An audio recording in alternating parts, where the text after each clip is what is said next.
what you think like the first domino that falls in a young man's life or a young boy's life that causes the outcomes we're talking about today? Like where is the first place to start?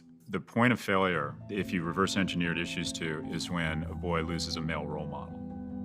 Boys, once they lose a male role model, become much more likely to be incarcerated, engage in criminal activity. You know, that's interesting, because when my father passed away, I was a great student in high school, and I was, I think, the top boy in my high school. There were 8 women ahead of me, but when I went to college for the first 2 years, I completely screwed off because I didn't have.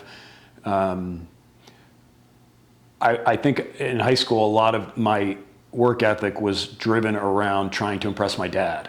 And when my dad wasn't there anymore, it became like, well, what's the point? And I had to really sort of recalibrate.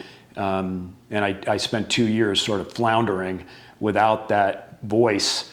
And it took me several years and some friends and just growing up to realize that I got to get my life together. I can't, I think I graduated with a 2.8 GPA, largely in part because my first 2 years were a disaster.